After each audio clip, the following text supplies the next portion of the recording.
You waited weeks for this harvest, and one small mistake can cut it in half. Most of us pick our vegetables at the wrong time in the wrong way, and without even realizing it, we're telling the plant to stop making food. But here's the good news. Once you learn the right way to harvest, and it takes about 2 seconds longer, your plants will keep feeding you for weeks, sometimes months longer. These are the 10 vegetables people harvest wrong the most, starting with the one almost everybody gets wrong. Number 1, and this is the big one, zucchini. We've all done it. You look under those big leaves and find a zucchini the size of a baseball bat. Here's the problem. Once a zucchini gets huge, the seeds turn tough, the flavor goes watery, and worse, that giant fruit tells the plant we're done, and it slows way down on making new ones. The fix is simple. Pick your zucchini young, at about 6 to 8 inches long, when the skin is glossy and your thumbnails still dents it easily. And pick often, every 1 or 2 days in peak summer. The more you pick, the more the plant makes. One well-tended plant can hand you zucchini all season long. Number 2, cucumbers. The mistake here is leaving them on the vine too long, waiting for them to get big.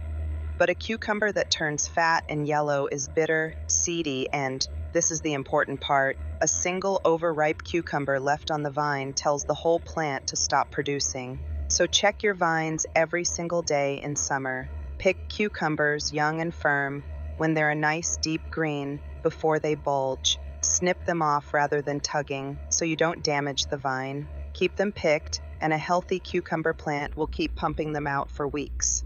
Number 3, green beans. Most people wait until the pods look full and fat, but by then the beans inside have bulged, and the pod turns tough and stringy. The sweet spot is when the pod is still slender, about the thickness of a pencil, and snaps crisply. Pick with 2 hands so you don't rip the plant. And here's the key. Harvest every 2 to 3 days. Beans are relentless. The more you pick, the more flowers and pods the plant sets. Miss a few days, and production drops right off. Number 4, tomatoes. And there are 2 mistakes here. First, yanking them off. Pull hard and you tear the stem or knock off nearby flowers. Instead, cup the tomato and snip it, or gently twist at that little bend in the stem so it pops off clean. Second mistake, waiting until they're dead ripe on the vine, where they split, crack, or get eaten before you do. The trick the pros use is to pick at the breaker stage, the moment the bottom just blushes from green to pink, then let it finish ripening on your kitchen counter. It tastes exactly the same, the plant puts its energy into the next fruit, and you lose far fewer to pests and splitting.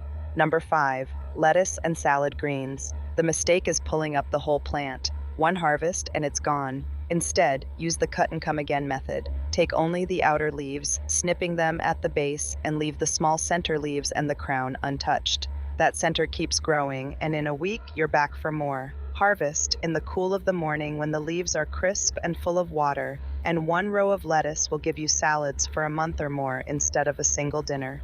Number 6, kale and Swiss chard.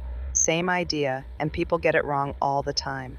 Don't strip the plant bare, and never cut out that growing tip in the center.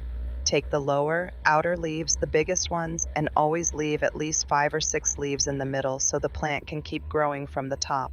Do that, and a single kale or chard plant will feed you for months, right through fall, and in many areas, straight through winter. These are the plants that keep giving long after everything else is done. Number 7, peppers. First, stop pulling them off by hand. Pepper branches are brittle and snap easily, and you can lose a whole limb of future peppers in one tug. Always cut them off with snips, leaving a short stub of stem. Second, if you want more peppers, pick some while they're still green. A plant loaded with ripening fruit slows down. Harvesting green peppers signals it to set more flowers. Leave a few to ripen to red, orange, or yellow for that sweeter flavor and extra vitamins, but keep some picked green and you'll double your total harvest. Number 8, broccoli, the one with the shortest window. Wait too long and those tight green buds burst into little yellow flowers and the flavor turns bitter. Harvest the main head while the buds are still tight and firm and cut the stem at an angle about 5 or 6 inches down. The angle keeps water from pooling and rotting the stump. Now here's the part most people miss. Don't pull the plant. Leave it in the ground, keep it watered, and it'll push out smaller side shoots for weeks. Bonus mini heads of broccoli long after the main one is gone. Number 9. Basil and most leafy herbs. The mistake is plucking single leaves off the bottom. That leaves you with a tall, bare, leggy stalk. Do the opposite. Harvest from the top. Pinch or snip the stem right above a pair of leaves, and the plant splits into 2 new branches at that spot. So every cut makes your plant bushier and doubles your future harvest. It also stops the plant from flowering, and once basil flowers, the leaves turn bitter. Cut from the top, cut often, and one basil plant becomes a small bush. Number 10. Peas. Leave pods on too long and the sugars turn to starch. They get tough and chalky instead of sweet and tender. Pick snap and snow peas when the pods are bright green and just filled out, and shelling peas when they're plump but the pod is still glossy. Use 2 hands so you don't snap the delicate vine, and pick every single day at peak season. Peas ripen fast and daily picking keeps the plant flowering. The reward is that unbeatable sugar-sweet, straight-off-the-vine pea you can't buy in any store. So there they are, the 10 vegetables we harvest wrong, and the simple fixes that turn one dinner into a whole season of food. If you take just one thing from this, pick early, pick often, and cut instead of pull.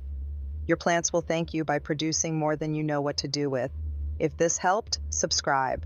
I share simple, organic, no overwhelm gardening every week. And go watch my video on the 10 vegetables to plant in July. Now grab your basket and go pick something. Happy gardening.